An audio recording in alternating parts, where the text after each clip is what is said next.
La abundancia de agua, el clima templado, la cercanía a la costa y la protección que ofrecía la sierra fueron razones más que suficientes para que las primeras poblaciones se asentaran en Monda. Una vez descubierto su potencial natural y la facilidad con la que se desarrollan todo tipo de árboles, comenzando por el olivo, pero sin olvidar los almendros y frutales, era difícil que no llegara a ser una referencia en la zona. La llegada de los ejércitos romanos, seguramente atraídos por la gran cantidad de terreno que se puede abarcar con la mirada desde este territorio, han dado lugar a controversias históricas. ¿Fue en la antigua Monda donde se desarrolló la batalla entre Julio César y los hermanos Cneo y Sexto Pompeyo? A Diego Sánchez, historiador de la localidad, le gustaría que se contara con más pruebas del suceso. Siempre se ha dicho que la batalla de Munda sucedió en Monda, cuando seguramente sucedió en Córdoba, pero es tal la discusión que había entre investigadores a lo largo de estos últimos siglos que Monda siempre se ha venido asociando con la batalla de Munda. ¿Grandes batallas aquí alrededor del pueblo o alrededor del territorio? Pues no han habido grandes batallas, pero sí han habido pequeñas batallas, que son las pequeñas batallas que hace la gente a diario a lo largo de la historia, que construye la historia de esta tierra y de este país. Esas son las grandes o pequeñas batallas de las que podemos hablar. Esas pequeñas labores del día a día son las que crearían la primera sociedad que decidió hacer de Monda su casa, un lugar donde vivir y un lugar que defender.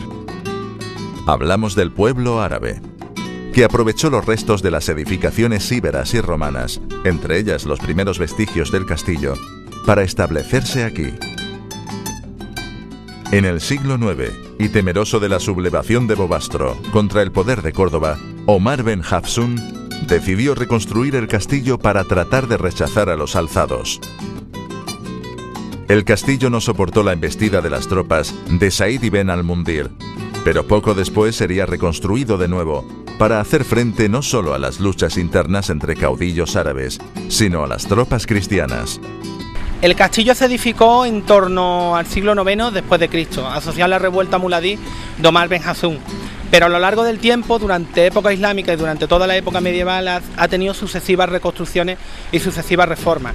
Hoy día, como habéis podido ver ya, es un hotel de lujo.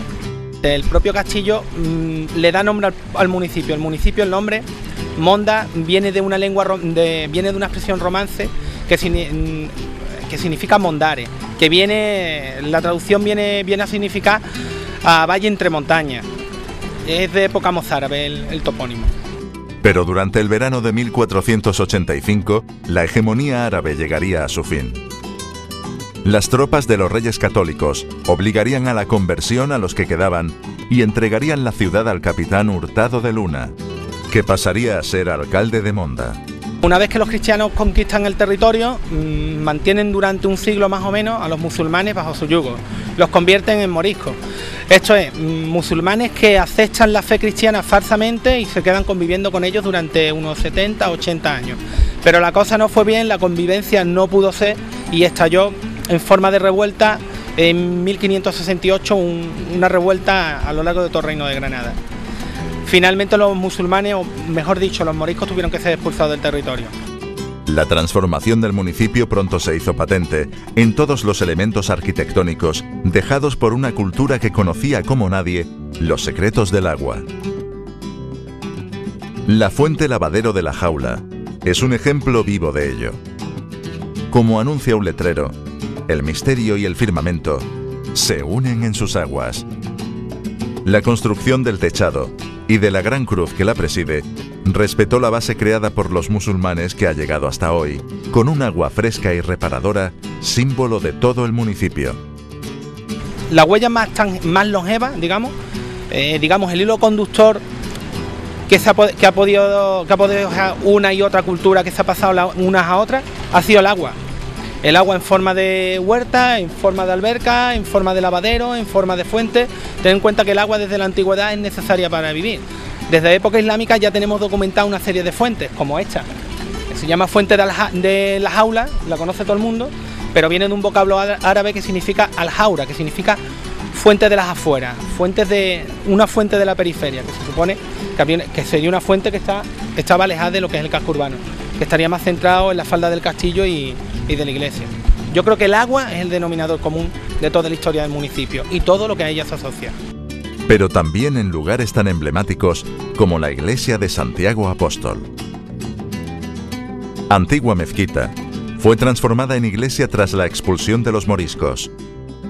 Durante su historia ha sufrido muchas reformas que han enriquecido su valor artístico, lo cual queda a la vista al observar sus artesonados de estilo barroco. Santiago Apóstol es el titular de este templo, pero en él también podemos encontrar tallas tan bellas como la del Sagrado Corazón de Jesús o la de San Roque, patrón de la localidad.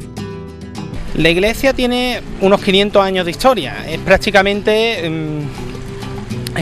gran parte de lo que es la historia netamente o casi netamente cristiana del municipio. A lo largo del tiempo ha sufrido diferentes reformas en diferentes épocas, porque un edificio con esa antigüedad, pues imagínate, se caen los techos, hay que ampliarlas porque crece la población y bueno, si al principio tenía una sola planta, una planta de una sola nave, ahora tiene 3 naves. Tiene elementos del mudéjar, tiene elementos del Renacimiento, tiene elementos del barroco. Es una iglesia que al igual que todas las iglesias y todos los pueblos de la Sierra de la Nieve, gracias a esa dilatada historia, coge un montón de elementos de diferentes épocas. Por último, cabe destacar un símbolo de la santificación del trabajo diario por parte de los agricultores mondeños. El altar Calvario de la Era no es solo la última estación de la celebración de la Vía Crucis, sino un bellísimo lugar desde el que observar unas vistas únicas de Monda y donde apreciar multitud de detalles que nos ofrecen sus relieves encalados. Después de una historia repleta de batallas y conflictos, el desarrollo ha convertido a esta localidad en un referente turístico cercano a la Costa del Sol y a la capital malagueña, y ha dotado de valor a un patrimonio que es un orgullo también por su adaptación a la modernidad.